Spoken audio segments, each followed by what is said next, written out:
Welcome today. Thank you so much for joining us. I'm Sarah from Blue Water and my colleague Lucy will be your hosts and keeping an eye on the chat and the QA throughout this session.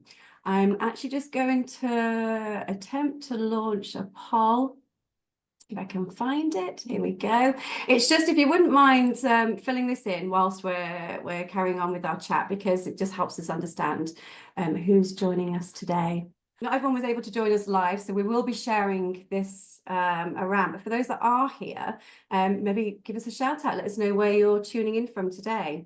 And also feel free to upload your questions. We'll try and get to them, but if we don't, I will share them to the panelists afterwards. Before we introduce our speakers, I just wanted to remind you of the topic today. It's what's keeping yacht crew awake at night. And this is based on the data from Ice One's helpline. Now, it is completely anonymous. Nothing has been shared, no details, just the patterns that they're seeing and the topics that seem to be at the forefront of all of your minds while you're working on board.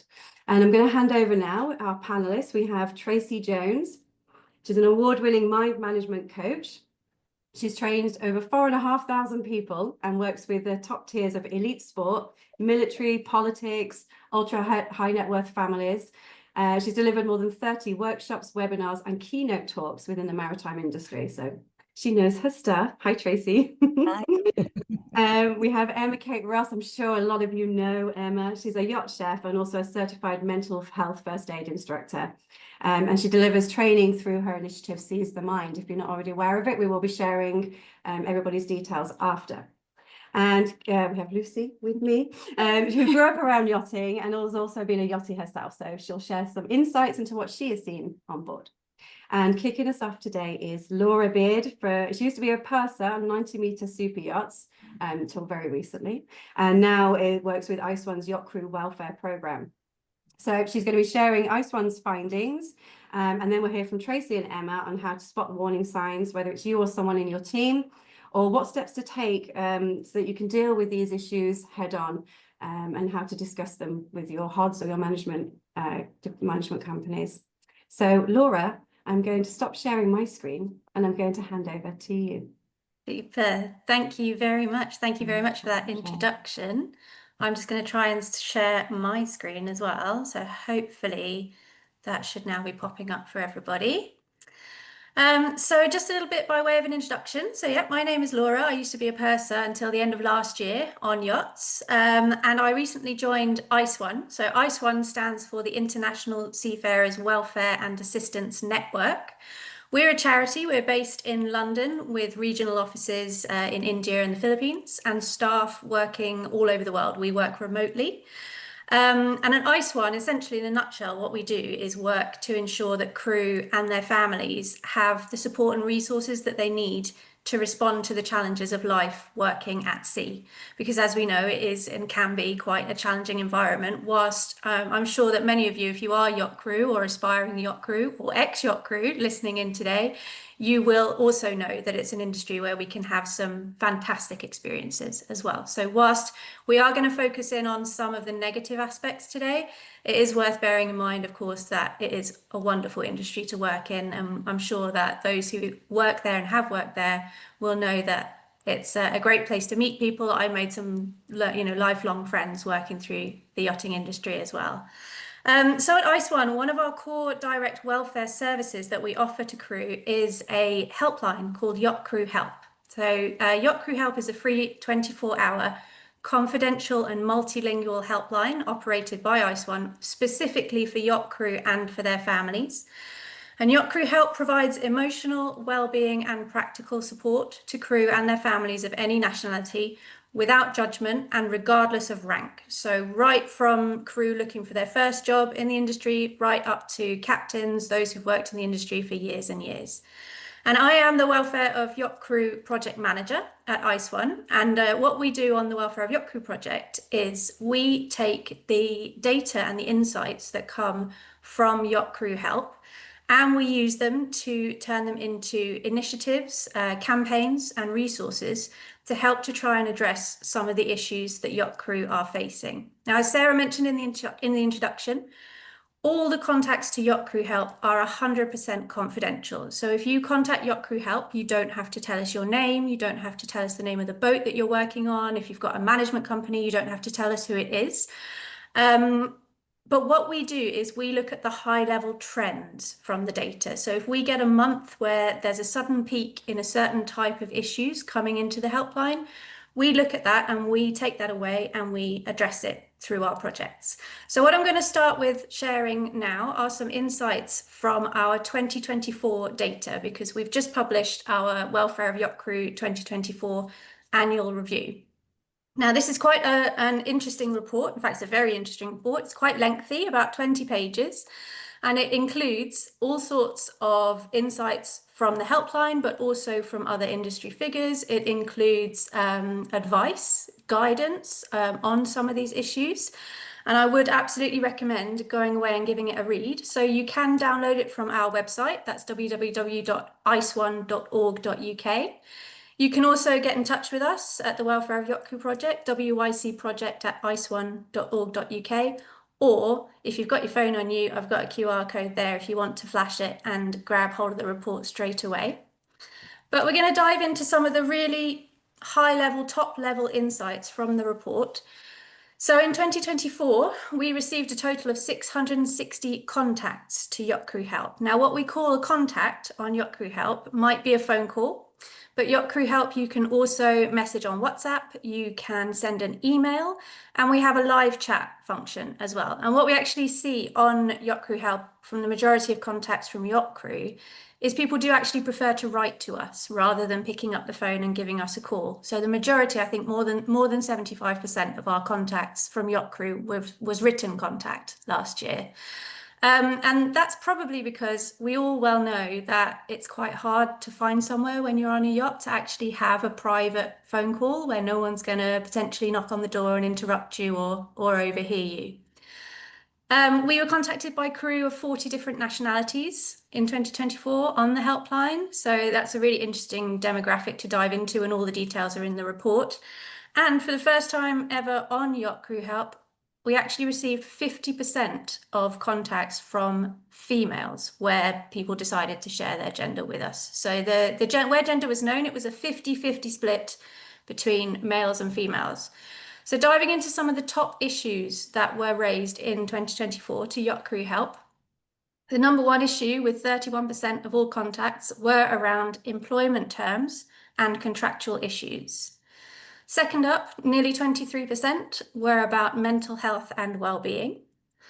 Thirdly, almost 21% about recruitment, training and certification. That one was actually down this year. So it was down by about 30% compared to the year before.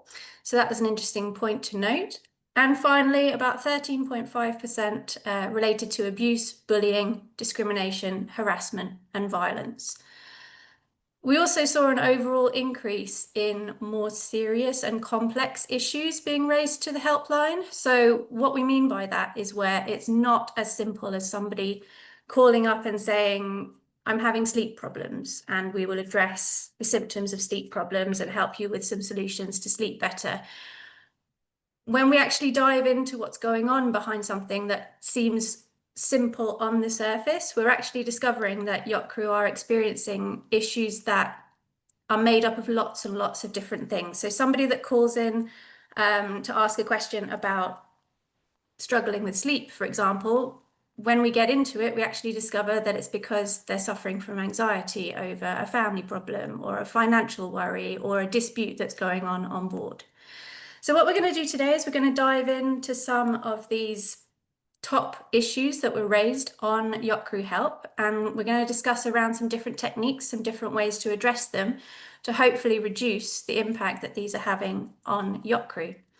So we're going to start by talking about employment terms and contractual issues. Now on the helpline, this covers quite a lot of topics. It covers wages, contracts and employment terms, hours of work and rest, unfair dismissal, and plenty more topics. So it really is quite diverse, but we did see from 2023 to 2024, a 36.2% year-on-year increase in contacts to the helpline around these topics.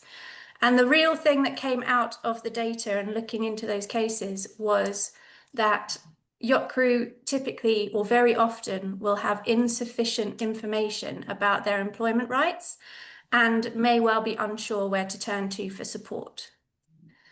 We're then going to move on to discuss bullying and harassment today.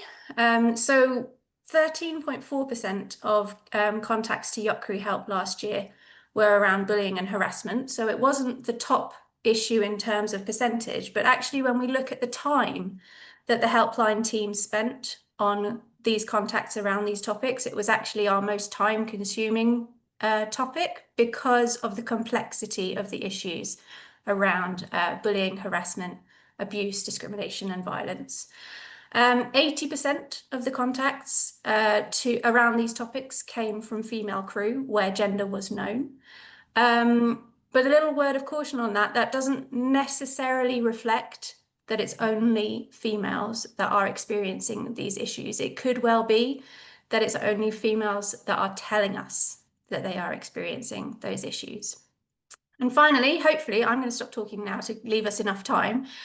We're going to move on to talk about workplace stress as well. So the most common mental health challenges that were reported to Yacht Crew Help in 2024 were worry and concern, including anxiety symptoms, and workplace stress. And again, this is another case where very often these contacts were associated with other issues. So for example, somebody contacting us around symptoms of stress actually needed to talk about bullying, concerns about relationships, family life, and so on.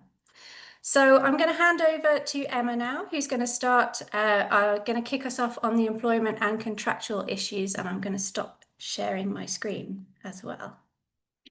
Thank you so much, Laura. Welcome, everyone. Lovely to see some of the names of the participants that I recognise. So yeah, just kind of taking on from what Laura said, which I think is so fascinating, having it kind of in data, seeing those statistics really drives home that we've done a lot in yachting over the last few years, but there's still so much more that we can do collectively and individually, which I really am always promoting. And I think with anything in yachting, we know how fabulous it is. We know how brilliant it is. We know about the friendships forged in fire that Laura was talking about. But when it comes to anything to do with like personal safety or looking after yourself, I think prevention is better than cure. So making sure that you've got everything that you need, you understand everything you need is really important, and a message that we always promote. And I think when it comes to contracts, there's three main issues that most of us need to navigate. I think the first one is there is no contract because the yacht is privately registered. There's virtually no laws or conventions or regulations that they are required. So if you don't have a contract, that makes you incredibly vulnerable. Now, it's all very well me sitting here in London telling you all this, but I know some people, for the first job, you just need that first job. You want that first job on your CV. You want to get a year under you, but really think about your value and valuing yourself. I was talking about this in another kind of group chat about contracts. And just value yourself enough to ask for a contract was one of the messages I took from that chat. So no contract is really problematic because it leaves the boat with no accountability. And for you, there's no way to kind of report or get any changes or any kind of addressing to the problems you've experienced, whether that's bullying, harassment, not paying wages, anything like that. I think another one that a lot of us had, and maybe I'm projecting here, but you've got a contract, but you don't read it. You're young, you're fabulous, you are so excited to get started on this new job. A thick tome of contract kind of lands in your inbox and you kind of flick through it. You get to the end, you make sure that you've understood how many days holiday and how much you're getting paid a month, and then you sign and date it. So that's obviously really problematic. And then maybe you do have a contract, but you don't understand the contract, because I'm a chef, I'm a stewardess, I'm not a legal contract lawyer, so quite often I wouldn't understand a lot about the contract. So what we would say here is really kind of do your research, reach out to other people, even if it is your first job. Potentially someone got you into yachting, someone told you about STCW and doing your ENG1s and how you have to fly to Antibes or Palma.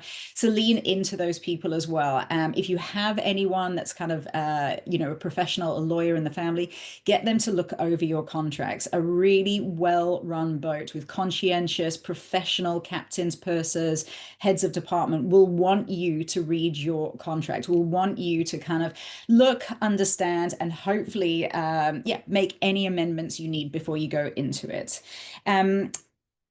I think as well, it's a really great filtering tool for crew.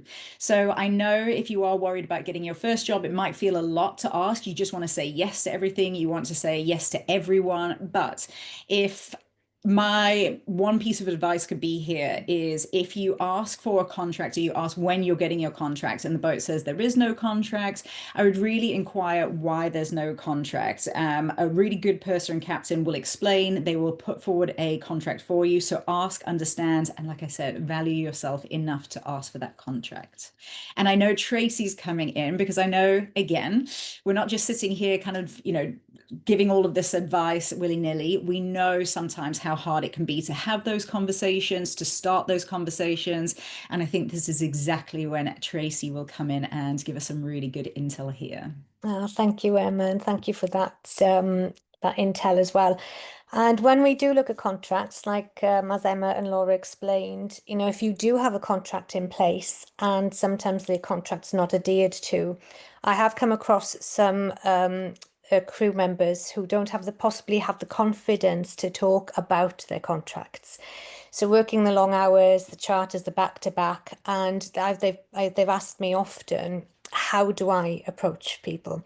How do I have that conversation? And I think this is where we tend to get stuck. And as Emma mentioned just now, read the contract to start with, have somebody professional to support you, highlight those key pieces and keep an eye on it. Because if something doesn't feel right and you start to feel that irritation, frustration, question it. Question, what is it that sits within this irritation that's really annoying me or starting to sort of play up? And you'll know through your thoughts, through conversations with other people as well. So if you do need to have those conversations with somebody regarding those contracts, if they're not being adhered to, just start to think about what that conversation could look like. Know our facts, what hours am I working? What is it that I'm not really happy with? Define those goals for those conversations. Who can I have the conversation with to start with? Do I need to have the conversation is another question that we ask.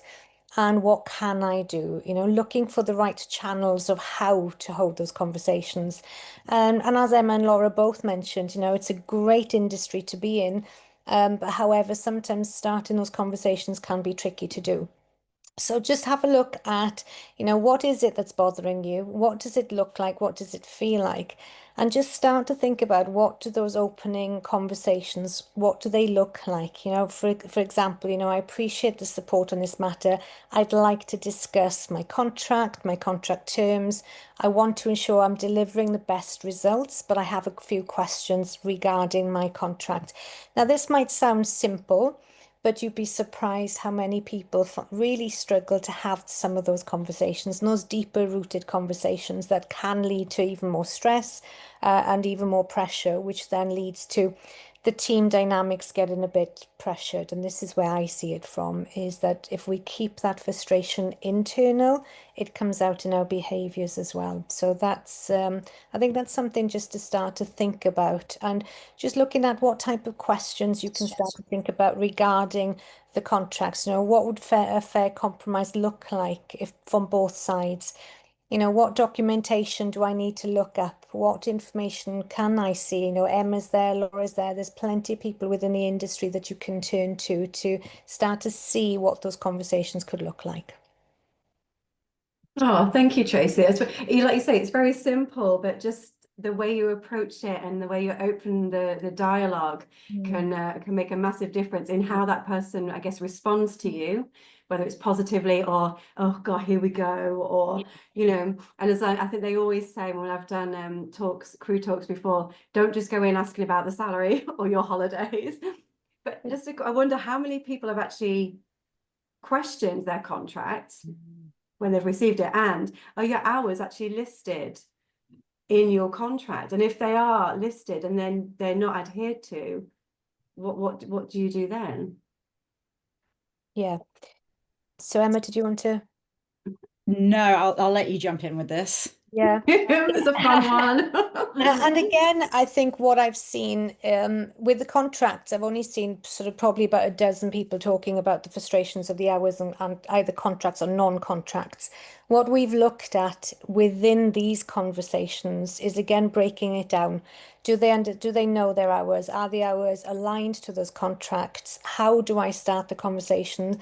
And it's respectfully having those conversations as well, and starting with, I'd like to discuss a sustainable plan. I want to do my best, but at the moment, I feel as if I can't achieve my best because of the certain hours I've had. And it's just looking at sentence stems. But for me personally, I look at the sentence stems that sits well with the person, individual person that's in front of me. So each and every one of us are purely individual people. So when we look at these strategies, they have to be aligned to the person's beliefs and morals and values as well, so that they feel more comfortable in holding those dialogues. I think it's also managing expectations as well, isn't it? Because it's not a 9 to 5 job. So hopefully in the interview stage, that is raised and from both sides, from the new crew coming in and the crew delivering the interviews. I'm assuming that it's shared. This is not a 9 to 5 job. Nowhere near a 9 to 5 job when you've got charters and boss on board. But yeah, it's an interesting one. It's also an industry that has ebbs and flows. And I'm just going to, Angie Wallace has put something into the chat that is very important. So the majority of CEAs will not list the actual hours, as it cannot be adhered to, which we all know if you are an active crew member. It will state the minimum hours of rest that need to be adhered to for safe kind of operation of the vessel. So thank you, Angie. And I think this is one of those things as well, is you've got to have a little bit of grace. So if you are in the middle of the season, we know that our hours of rest go down a little bit, and then you regain them. And I think this is one of those things that's a real big bugbear in our industry, is that we work really long hours. We don't always do our hours of rest. And sometimes that's a little bit tricky, but it's not just our industry. I'm kind of chatting to a lot of people in other industries, living in London, if, lawyers, experts, everyone is kind of expected to kind of put those extra hours in, as long as there's a little bit of give and take. We expect you to do this. Everyone's working as a team to get across the line, to get through this season, to get through the boss trip. But then there should be some kind of like I said, that ebb and flow where you're given extra days off, or people are given late starts, and then that is where you start to get that kind of respectful relationship between the HODs that need to get jobs done and the crew members that are doing the bulk of those jobs. And if you've got that respect, if you've got that open communication that Tracy was alluding to, that is a really good boat. And hopefully those issues, as they come up, you kind of whack-a-mole, just hit them with a good conversation and they don't get a chance to fester. But that's not all boats, unfortunately. Thank you, Emma. I think looking at the questions that are coming through, so we've got a lot to cover in this. We're going to move on to harassment and bullying, because although I know, Laura, you said that most of the calls seem to be about contract issues, maybe it's because harassment and bullying, they're not sure when the line is crossed. So maybe they don't feel that they can pick up the phone or message or talk to anybody, or they just try and deal with it themselves, which obviously isn't always the best approach. So nobody minds. We'll move on to harassment and bullying, looking at when to speak up, when to understand that it has crossed the line into harassment and bullying. Who do you speak to? And also, if you see one of your fellow crew being harassed or bullied, when should you get involved? Who should you speak to? How should you approach it so that they don't get defensive? You're not picking on them and saying, I saw the way that person talked to you. I'm here to help you and support. So don't know who wants to kick that one off. Yeah. Yeah, I can start on this one if you like. Thanks, because Laura. yeah, Sarah, as you rightly mentioned, I mean, working at sea, living on a yacht, the kind of boundaries between personal life and professional life can quite often get a bit blurred. It can end up where a situation that perhaps should be professional is being treated in a bit more of a jokey, friendly sort of manner. We see onboard ships in general, we see a lot of joking around, a lot of banter as well, because you know it makes the workplace fun up to a point. However, there are situations where banter can cross a line, where a joke that one person thinks is the funniest joke they've ever heard, for cultural reasons, for all sorts of things that come from our own backgrounds and from our own experiences, can mean that someone else can actually find that hurtful and discriminatory and excluding as well. So, I mean, it's happened to me that I've been sat in the crew mess with a whole load of people who are a different nationality to me, or younger than me, or older than me, or I'm the only female in a bunch of blokes. And there's a joke that they all make that I actually find quite hurtful, and it makes me feel different from everybody else. And that is where the line has been crossed then into it resembling something like bullying, like discrimination. And it's a really important skill, actually, to be able to pick up on when we're all sitting around in the crew mess, or we're in an all crew meeting and somebody has made that kind of joke or made a comment, picking up that it's made someone else feel uncomfortable or unhappy, that someone else is being discriminated against, isn't being included, being made to feel like they're the only one. That's quite a skill to pick up on that, spotting who's not laughing along anymore, or who's laughing but you can tell that they're not really finding it very funny. Spotting who isn't actually being respected during a conversation and who isn't being treated as a professional part of the crew. You know, that thing that we all are there to be, ultimately, being a professional member of the crew. So I'm sure that Tracy and Emma both have some really interesting guidance on this, but I would as well encourage everybody to go and take a look at our resources page at ICE1. We have a guideline set on what we call allyship. So allyship is the concept of helping and supporting other people who are part of a group that's being treated unfairly, should we say. So somebody who's being bullied, somebody who's being discriminated against. And that guidance is about how to support those people, how to identify them, how to uplift them, how to stand up for them when it's necessary, directly, indirectly. There's all sorts of techniques in there. So I would encourage everyone to go away and have a look at that guidance. And one other set of guidelines that I would really recommend as well, that's been published by Nautilus International. There's also a link to it on the ICE1 website on the same resources page, where there's some really good definitions and examples of situations where something might be considered as bullying, and other cases where it shouldn't be considered as bullying. So, for example, somebody giving you some direct guidance at work within the capacity of your role. Where does that stop being professional, and where does it start bordering into bullying? So those are two really good resources that I would recommend everybody to go away and take a look at. ICE1's ICE1's guidance on allyship, and Nautilus International's guidelines on bullying. I'm going to put up a screen in a little bit once we finish this, that has all of that information on, and then you can contact Laura directly, or not Laura directly, but contact ICE1 to get that information, and also see the report as well. People might want to have a little bit more information on that, so they can get in touch with you guys. But yeah, Emma, Tracy, want to share your insights and what people can do and how to deal with it and how to spot it. Do you want to go first, Tracy? Oh, you carry on, Emma. It's all right. Thank you. So just building on what Laura said, having been in yachting for 15 plus years, having started as a stewardess and moved into the galley as a chef, I've had my fair share of banter.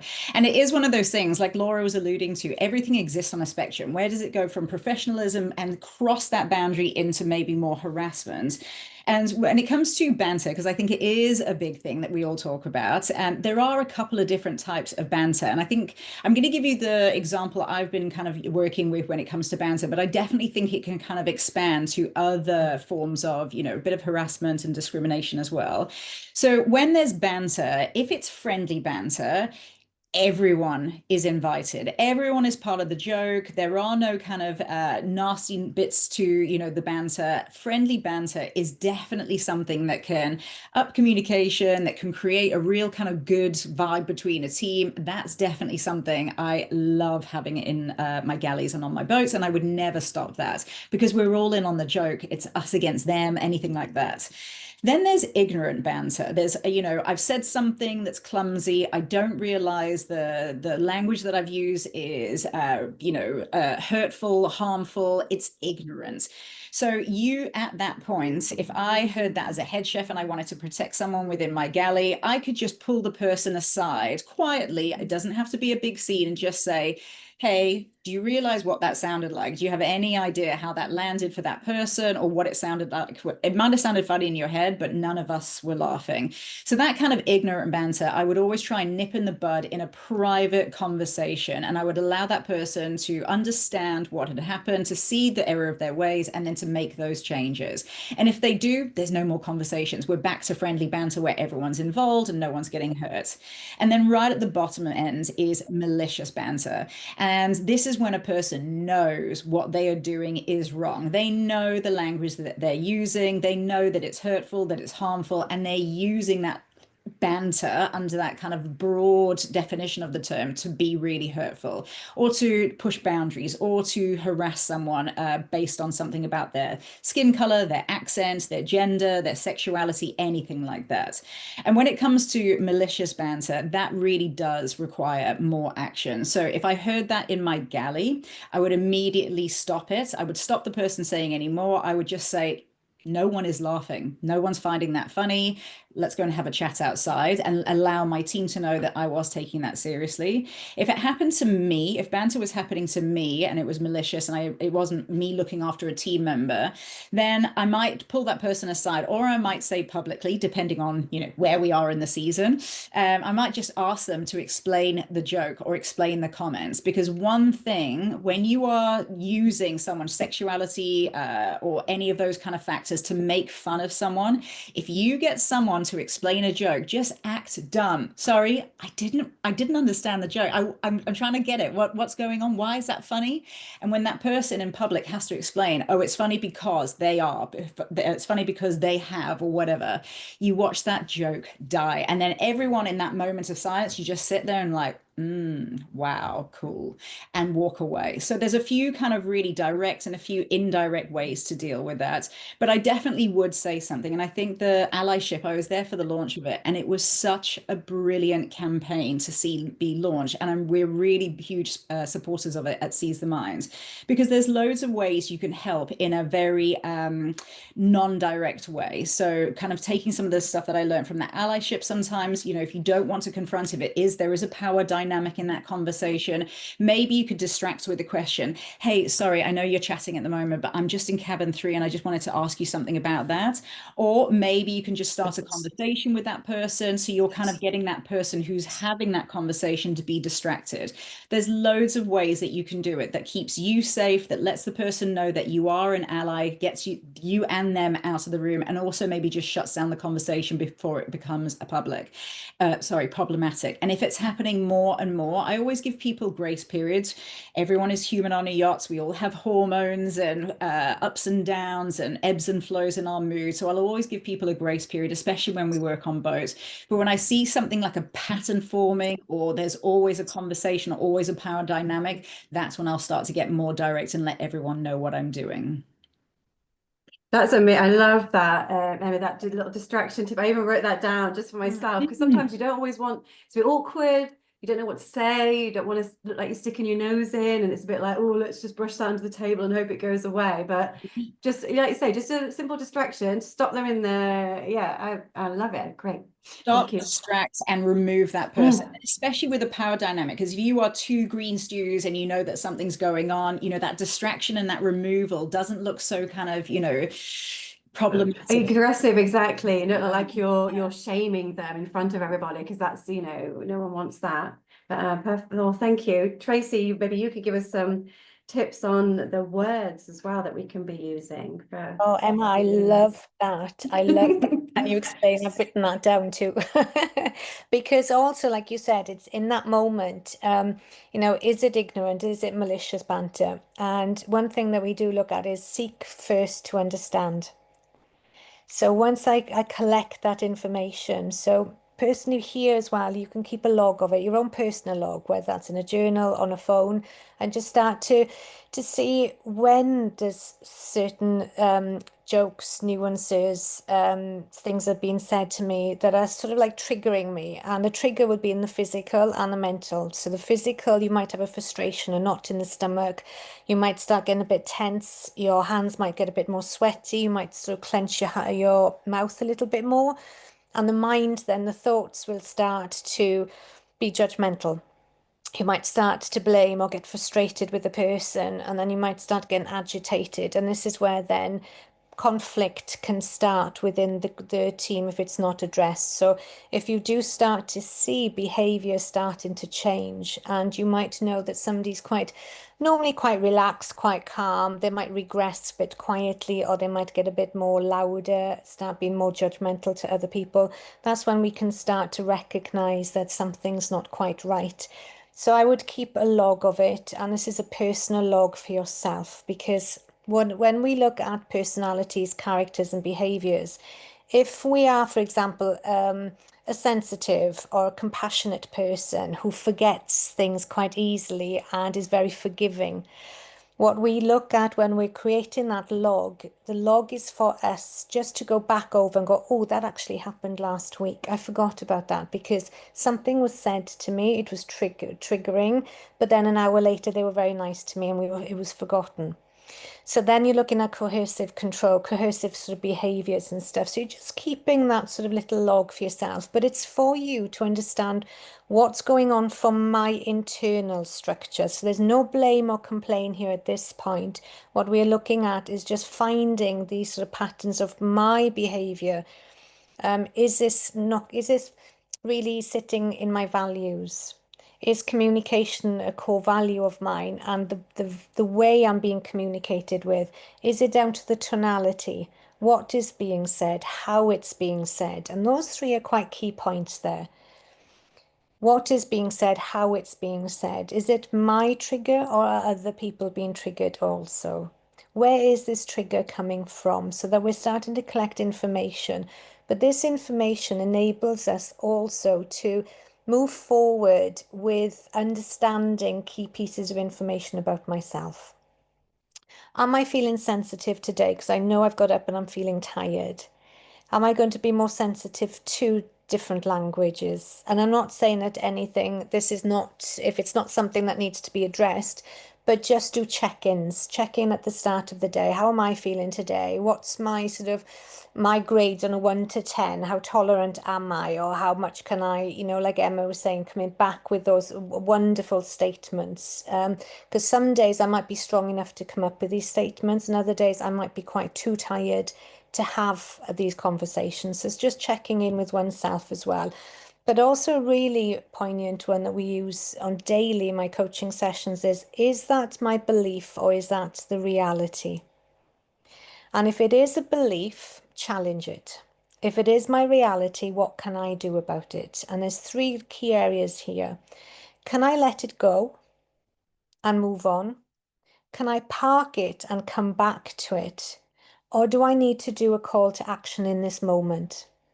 And if it is the call to action in this moment, am I in the right frame of mind to have this constructive conversation? So doing the check-in, the self-coaching techniques to ensure that you're protecting yourself first before having those direct conversations. And just utilize stress to learn more information about ourselves. Tracy, I So thought that was we were, so yeah, brilliant, interesting. isn't it, Laura? Yeah, That's really the so way. interesting. Yeah. Yeah. Yeah. I just wanted to add on to that, Tracy, actually, what it made me think as you were saying, everything about making sure that you check in with yourself, that you're aware of yourself. Going back to the point that I made right at the start about how working in the yachting industry can be so much fun because we meet so many different people, make so many different friends. But it does mean that when we're on board a boat with a whole big crew, everybody has their own backgrounds, their own perspectives, potentially coming from different cultural backgrounds, all these kind of influences that will mean that everybody's perspective is different.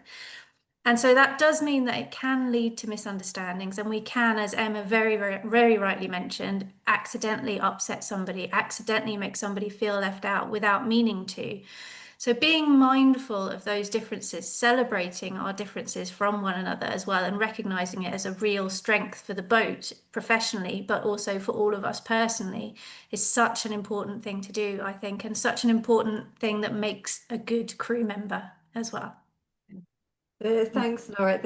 Someone just made a comment about saying they deal with harassment and bullying, and I think probably a lot of people always feel like that, and having nobody to speak to, or not feeling comfortable to report it. But I think that's how everybody feels. It's quite easy to feel that you're alone, but that's why we've done this webinar, to show that you're really not. You're not the only one out there that's feeling like that, and there is always someone to talk to. You know, Tracy has shared and will share as well some some tips, just asking one of the team members maybe you feel most comfortable with for a coffee, and just to say, and not to get defensive about it or aggressive about it, just, you know, did you see what happened the other day? Did you see what took place? Because you don't know. They might be thinking, yes, they saw it, but they don't feel comfortable talking to you as much as you don't feel comfortable talking to them. It can be a vicious cycle. Or then you call the Ice One Yacht Crew helpline, but there is always someone to talk to. You just Also, one thing I just want to add is that we have this conversation often in the office, and it's actually advice Sarah gave me. There is always two sides to every story, and there may be a reason that this person is using banter, maybe in not the kindest way. Are they feeling hurt or upset by someone else? Is there a reason? So instead of going straight on the attack or defensive over something they've said, is it because they're in an unhappy place? Is it a personal problem? So that's what Sarah says often. There's always two sides to every story. Just opening the dialogue. Yeah, and I think it's that stop, pause, and breathe moment. It's stop what I'm doing, pause the mind just for a moment and breathe. And it allows then that regulation to come back into play, and it allows the strategic mind just to come back in just to. But I think also, if it's okay for me to share, I know Emma, you're ready to say something. I'll be 1 minute here. It's also, sorry, it's just at the start of a charter, you know, just do the debrief, end of charter debrief, where there's a 3-day one, just 30 minutes a day. What went well, as far as the human aspect of it, what went well together, and the better if question. And those two are really poignant to look at. What went well and the better if. And the better if allows us to explore, well, if this happened, that would have been the better if question. Rather than looking at the negative, you're looking at elevating, but the human aspect of it. Processes and procedures, yes, you know, that's mandatory with safety, etc. But let's look at the human aspect of what went well. At the end, you know, the start of the charter, right? What can we do to protect each other and each other's behaviours, frustrations? And that's been quite key for a lot of teams that I work with as well. Oh, I love it. And you know what? I'm just going to build on top of that, because I think you're absolutely right. And I know I keep saying it, but we take safety so serious on board boats. We talk about what we're going to do on a crossing. We drill those skills for man overboard, for abandoned ships. So building on what Tracy's just said, of course we should be doing that going into busy seasons, going into busy charters. Maybe something's happened on the downtime and we're going in with a bit of a different energy. So I think that kind of that prevention, even doing something, I know Tracy's probably got lots of brilliant resources. One that I found really brilliant and actionable myself was the stress container. I'm obsessed with the stress container, because you can use it for yourself to kind of monitor your own stress, and kind of a little bit of a hybrid, thinking about your own space and your own accountability and when to highlight or when to take something to the next step. But you can also do it within your teams as well, going into a busy period, doing the stress container exercise with everyone, and then having a bit of space afterwards to say, if anything's come up, you know, you can always chat to me about it, or you can always chat to someone at Ice One, and just signposting people. I get that on a boat, not necessarily, you know, everyone is your person, everyone is your tribe, but there is always someone that you can speak to. You are never alone. And like Tracy said before, you know, the thoughts and feelings are not facts. They are just thoughts and feelings and beliefs. So if you are feeling alone, if you're feeling overwhelmed, if you're feeling scared or vulnerable, please do call the Yacht Crew helpline. They will be able to signpost you. They will be able to use their wealth of experience and expertise. And sometimes just within that conversation, being seen, being heard, feeling seen and heard is enough just to get you through that next week, that next charter. So yeah, definitely be more proactive and approach your emotional well-being the same way as you would approach your physical safety and well-being on a boat, by being proactive, by looking after yourself, by drilling those skills. So in an emergency or in a moment of exhaustion, it's almost muscle memory. You know where to go, what to do, who to call, and how you're going to access that help. Thanks, Emma, definitely. And what I'm going to do is I'm going to share, attempt to share my screen with the contact details for everybody. Is this the right one? Oh, here we go. Let's put that. There we go. Just so then you all have the information as we continue. I think we're going to go on to stress now as our last topic of what's keeping everybody awake at night. And I think everyone, oh, is this not? Let's see. It's not, oh, there we go. Hopefully everybody can see that and has access to that. So there we have Ice One's Yacht Crew Help, Seize the Mind, and Mind Management. And all the contacts. So do take those, but I will be sharing it after as well. So don't stress if you don't have a chance to catch all that information. But yeah, we're going to move on to stress, and I'll let Laura kick off with the comments that are coming in, and then we'll get some more advice from Emma and Tracy. Yep, brilliant. So just a reminder from the introduction that stress is one of the most common mental health issues that do get raised to Yacht Crew Help, including alongside worry and anxiety as well. And one thing that we really have seen is that a lot of the cases around stress symptoms are some of our most complex cases, and these are the cases where there tends to be a lot going on. And so they're very much associated with a whole range of issues. There's all kinds of things that can cause us to experience stress, and stress again is another very, very individual thing. Something that one person is going to find very, very stressful might not be stressful at all to another person. But crew who are experiencing things like relationship issues, family issues, financial stresses and strains, these kind of things that are already stressful enough to deal with if we're living at home and, you know, working around the corner, when all of a sudden we're far away from home, we might not be going home for months yet, and we have other issues that are weighing on our mind, it starts to fill up our stress container, as Emma was saying earlier on, which is a great exercise. I'm not sure if we'll have time to go into it in detail, but definitely Google that one because it's a really, really good exercise. But being far away from home does make these things feel a lot worse, at least. And so it would be very interesting to hear from Emma and Tracy if they have some input to help us deal with our day-to-day stress on board. Do you want me to go first, Emma? Is that, yeah, okay. So I'm coming from that introspective reflection piece. So coming from understanding what is stress for me. So as Laura explained, stress would be a very different feeling for every single person. So when we look at words and language, they really do matter. And somebody said to me last year on a call, I was on a call with the team, and one of the IT people said to me, I can see that you're stressed with this, Trace. To which I replied, at what point did I use the word stressed? I believe I used the word overwhelmed. Now, overwhelmed and stressed are two different things for me.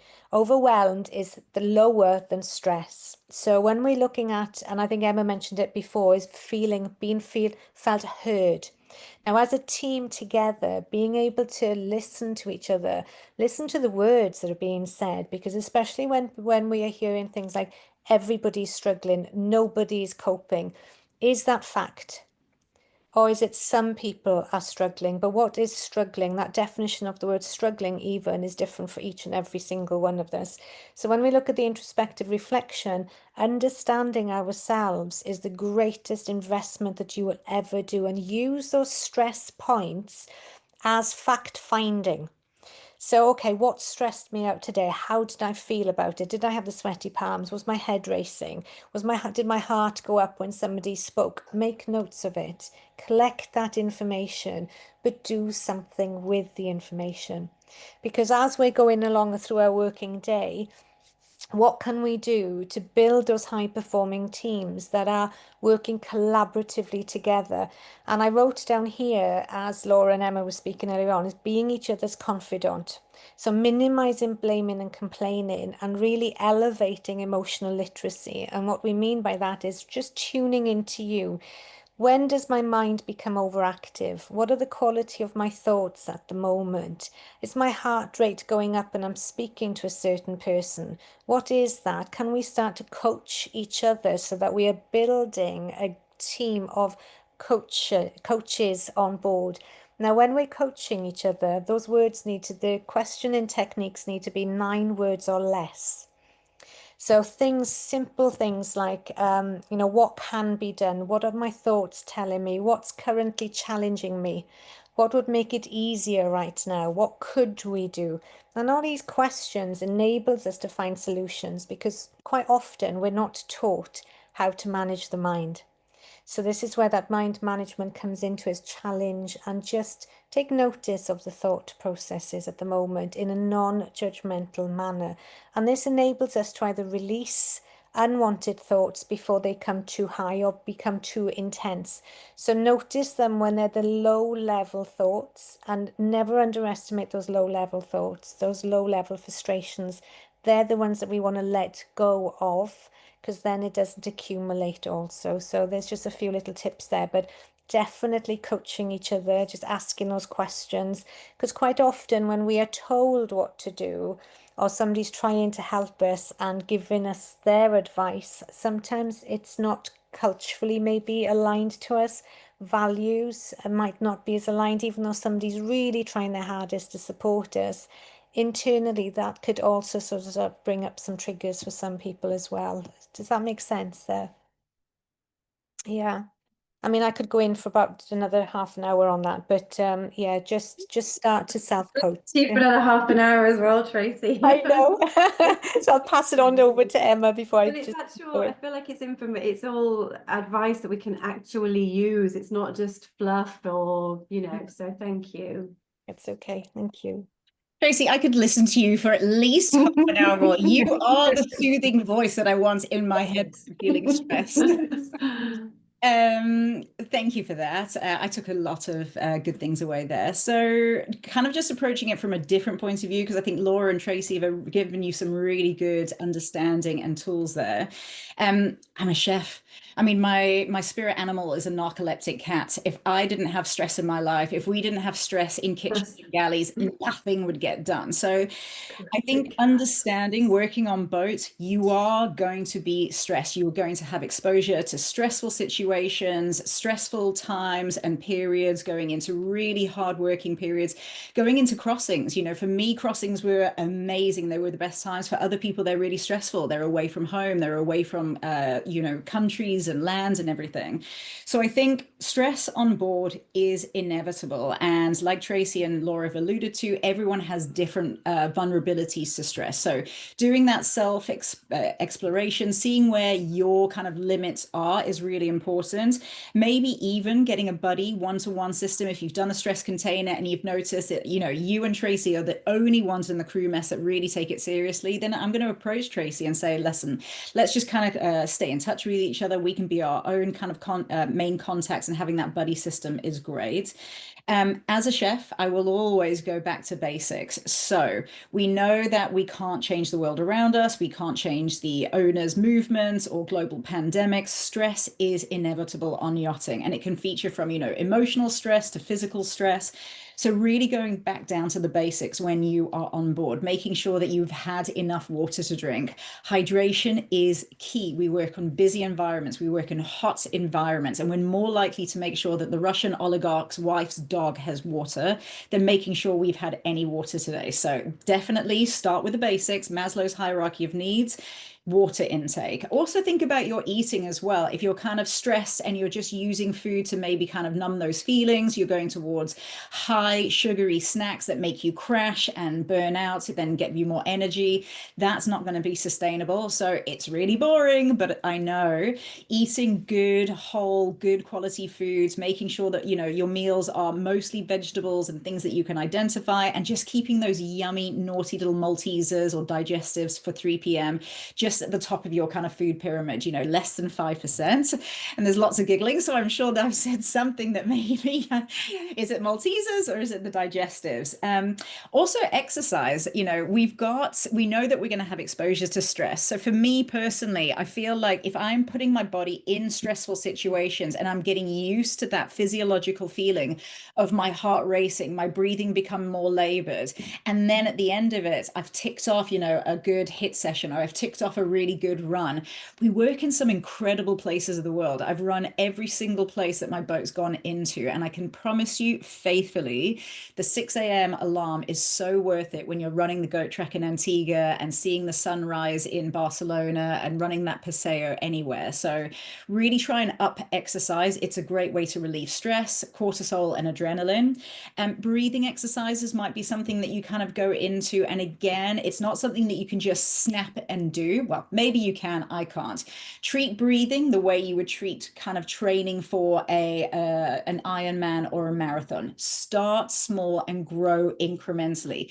Most people can't serenely just sit and meditate for, you know, half an hour. So start with 3 minutes. Bookend your day with breathing at the beginning of your day just for 2 or 3 minutes, and breathing at the end of your day. Instead of scrolling, instead of looking at Instagram, instead of comparing yourself to 1,000 million people, try and do something that's going to decrease your stress and give you a really good quality sleep. Sleep, again, really massive for maintaining stress, and so cruelly taken away from us when I think we've got busy brains full of stress. So prioritize sleep, have a good sleep routine, don't scroll, close your privacy curtain. Sorry if there's any engineers in the room, but have a hot Hollywood shower on the boat, use all those yummy oils and everything, get into your bunk and try and read, do something nice and calming before sleep. And then all of that is well and good, but sometimes all the breathing, all the meditation, it's not enough. So recognizing when it is appropriate for you to maybe seek professional help or advice, whether that's the yacht crew helpline, maybe that's speaking to a life coach like Tracy, or speaking to a psychologist and therapist. We'll all be able to signpost you to people that have experience within this industry that will help you be able to manage your own stress on board and give you the tools and skills that you need to kind of cope, I guess. Thank you, Emma. All of it. I'm hoping that with all the questions that have been coming in, we've got around to answer most of them that obviously are on this topic. I've seen some of the questions related to yachting in general, and we can get to those separately. But is there any last tips or advice that you want to share? I know, Tracy, we've talked before about words to avoid when tensions are high or tempers are flaring and patience is very thin. I don't know if because I know we see this, and also someone's put in the chat just that when anyone makes a mistake, people start pointing fingers because, you know, I didn't do that. That was supposed to be your responsibility. That was your fault. You know, we're just human at the end of the day, and everybody makes mistakes. Maybe there's a better way that we can approach that. Or if we're the one that's been, someone's pointing their fingers at us, why didn't you do that? How can we respond rather than getting angry? Yeah, and I think like Emma mentioned earlier on, isn't it, is to have those conversations on a one-to-one, or I mean, some of the words that can be avoided is you should have done. And those statements of the blame statements. So even when we are heightened in that moment, that stop, pause, breathe technique, just stop, allow the rational mind to come back in and just see it from the different perspectives first, and then be able to respond. How would I like to work this out? How would I like to have this discussion? What are my objectives for holding this conversation? And what do I want as a result? And sometimes going to the end and working back is a good way to be. What is the outcome I want? I want to be able to do these duties. I want X, Y, Z, the other person to do the duties. and to do them properly in the time frame that they're meant to do it. Okay, that's the objective that you want, but going into blame can heighten conflict and tensions as well. So coaching, I keep coming back to coaching techniques, coaching questions, making it supportive. What can we do to enable you to complete the tasks at hand? And then you're still putting it back into the other person's way, but you're listening, you're being there for them. What can I do to support you, to enable you to get the tasks done? And that's such a different way then, it's more collaborative. Perfect. Well, let's hope we all stick to the the advice that you've all given us today.